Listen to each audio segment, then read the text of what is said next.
Danes v Pomurskem dnevniku, 22. dan spomina in tovarištva. Pričenja se teniški turnir gluhih. Nova enota doma starejših v Dubrovniku. Sprejem državnih prvakov v hokeju. Jutri bo pretežno jasno.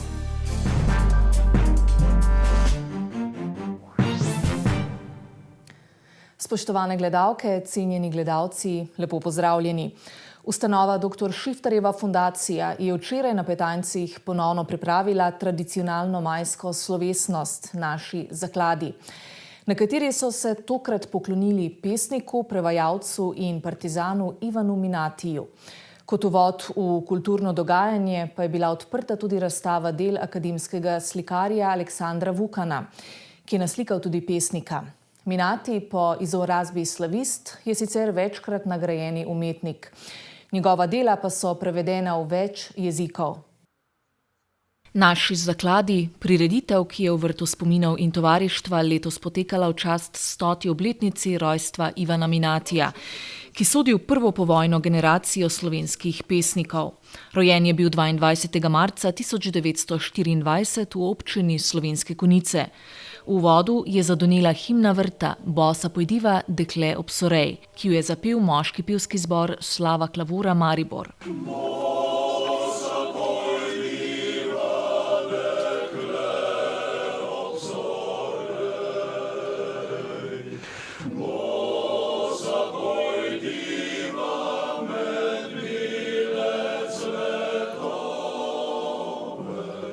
Prireditev je bila poimenovana Nekoga moraš imeti rad.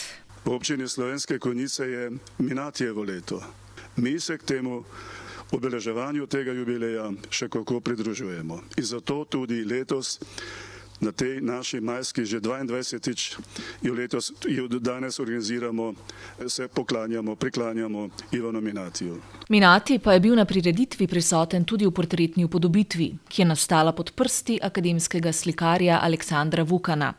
Prisotne je na rahlo deževen majski dan pozdravil tudi tišinski župan. Da vas vrt spomin in tovarištva vsake letnem času sprejme vas obiskovalce, skrbi naša ustanova dr. Šiftarjeva fundacija. Kot je pesnik Ivan Minati svoje znamenite pesmi zapisal, citiran: nekoga moraš imeti rad, pa čeprav trave, reke, drvo ali kamen. Nekomu moraš nasloniti roko na rame, da se lačna nasiti bližine. Vse to in še več vam ponuja naš vrt spomin in tovarištva. Goste pa je nagovoril še župan občine Slovenske Konjice. Mi smo na njega izjemno ponosni in je tudi naš častni občan, prvi častni občan občine Slovenske Konjice. Imel sem priložnost večkrat biti z njim, se z njim pogovarjati. Človek luciden, izjemno načitan, dober, preprost. Tako da bi je bil kar za vzgled tudi takemu, kot nekako mlajšemu človeku mora biti. Minatiju pa, dodaja Ratajc, bo posvečen tudi slovenski knjižni sejem, ki se bo odvijal novembra v Ljubljani. Svoj del v kulturnem programu so včeraj prispevali tudi dijaki gimnazije Franca Miklošiča Ljutomer. Če bi vedel, kje te najdem bi, povabil te na kavo in sok, med vrsticami ponudil ti, sprehodiva se najin čas. Magnolije. Tokratni slavnostni govorec je bil pesnik Dušan Šarotar, ki je delil nekaj misli o pesništvu in ustvarjanju. Knjiga, torej jezik, kot metoda za prenašanje pomena in predvsem smisla, je najpopolnejši izum človeštva. S knjigo segamo po človeških globinah in prestopamo vesoljne svetove. Za mirno, navdihujoče življenje moraš ves čas imeti ob sebi 5 knjig, v katerih se lahko vsak hip prepoznaš. Sonce zakrivljamo.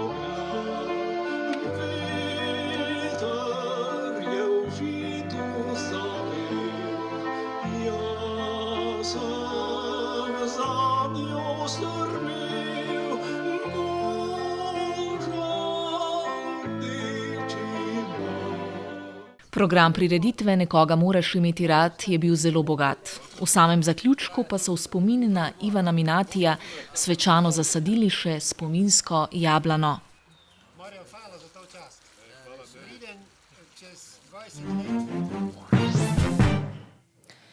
Na teniškem turnirju gluhih igralcev v Murski Soboti, ki se uradno pričenja danes, se je zbrala množica med najboljšimi na svetu v tem športu. Organizator turnirja je Športna zveza gluhih Slovenije. Odvijal se bo v teniškem klubu Murska Sobota, namen pa je popularizirati ta šport in razbijati tabuje. Dogodek se s tiskovno konferenco pričenja danes, s tekmovalnim delom pa začenjajo jutri. Nastopil bo tudi Marino Kegl, ki bo nosilec slovenske zastave. Igralec, ki se je v predhodnem obdobju povzpel skorajda do vrha. Kajti turnir pričakuje na drugem mestu svetovne lestvice, kar je hkrati njegova najvišja uvrstitev.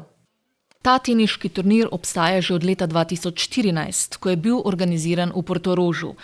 Čez čas, ko so zaprli tamkajšnje teniško igrišče, je turnir svoj dom našel v Murski Soboti, v domačem mestu odličnega Marina Kegla.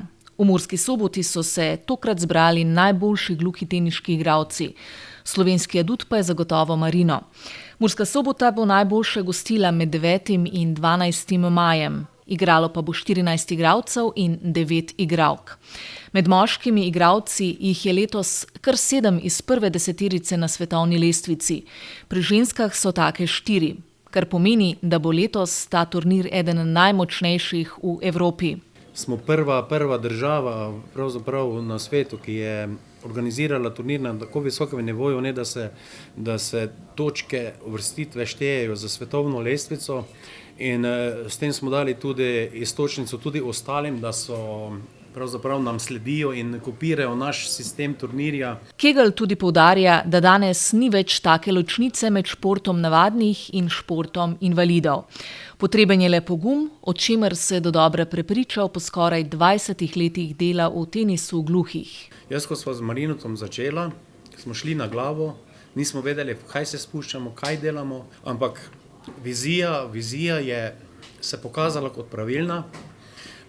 In danes lahko govorimo, da imamo v svetovnem vrhu gluhega tenisača. Marino je na turnirju v Franciji februarja prišel vse do finala, ki ga je zaradi poškodbe predal, bil pa je zmagovalec v dvojicah. Na današnji konferenci se je zahvalil tudi županu Anželju, saj športnikov ne deli na invalide in neinvalide, kajti vsi se morajo truditi za rezultat. Želim si, da turnir uspe, kako je lani.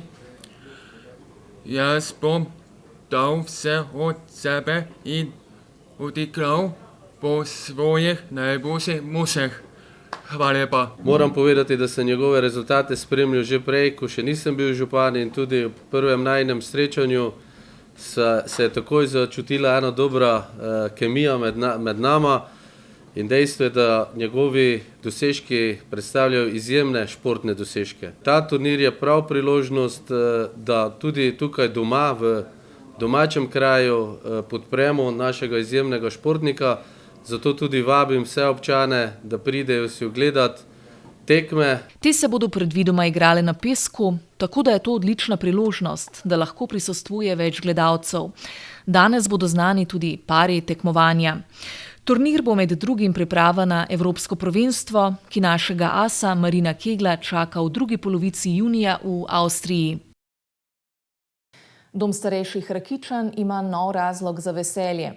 Kajti včeraj je bila podpisana pogodba za izgradnjo nove enote v Dobrovniku, s katero bo pridobljenih dodatnih 44 postelj. S pogodbo sta sodelovanje potrdila Ministrstvo za solidarno prihodnost in Rakičanski dom starejših. Projekt pa je vreden 5,4 milijona evrov. Pričetek gradnje je načrtovan v letošnji jeseni. Rakičanski dom starejših si že leta prizadeva slediti novostim in se razvijati. Pravzaprav zadnja leta so prav nasičena z investicijami, z nekimi novimi pridobitvami. Naše vodilo, naše zagotovilo je, da brez razvoja ni nič. In zadnja taka novost je nova enota doma. Ob Murski Soboti in Rogaševcih bo svoj prostor in dom za izgradnjo enote ponudil še Dobrovnik. Dvojezična občina po 25 letih tako stopa v neko svežo zgodbo. Torej, to so zgodbe, ki so zelo pomembne. V 25 letih se občina več ne bo ukvarjala s kanalizacijo, ne z cesto. Uspelo nam je za najmlajše, torej vrtec, šolo, pa še kaj. In zdaj prihajamo v drugo zgodbo. Se pravi, skrb za starejše, zato bo dom starejših. Kajti odpiranje novih poglavij je pomemben del vsakršnega razvoja. Dom bo stal na lokaciji nekdanjega vrtca. Naložba je vredna 5,4 milijona evrov. Financiralo pa jo bo Ministrstvo za solidarno prihodnost iz Evropskega načrta za okrevanje in odpornost. Pri enoti doma bo šlo za pomembno pridobitev na področju socialnega varstva v regiji, pri današnjem popisu pa gre za, upam si trditi, praznik za dom, za Dobrovnik in za regijo. Občina Dobrovnik je na državo prenesla lastništvo zemljišča. Tukaj pa bo šlo za manjšo enoto, ki bo po besedah Hoblaja imela tudi enote za demenco in izvajanje pomoči na domu ter dnevno varstvo. V domu bo 44 postelj, s tem pa se bodo skupne kapacitete povišale z 360 na 404 postelje. Kadra je zaenkrat dovolj, pravi Hoblaj, želja za prihodnost pa je še enota v Črenšovcih. Ob tem pomembnem dogodku se je minister Maljevac zavezal, da bo storil vse potrebno, da bo gradnja potekala po zastavljenih načrtih. V Dobrovniku pa naj bi prve stanovalce sprejeli leta 2026.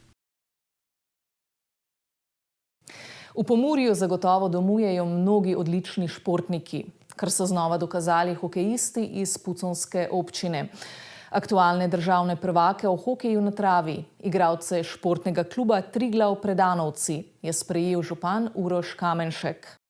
Včerajšnji sprejem državnih prvakov v hokeju na travi je še enkrat spomnil, kako pomemben doprinos k promociji občine in regije so športniki.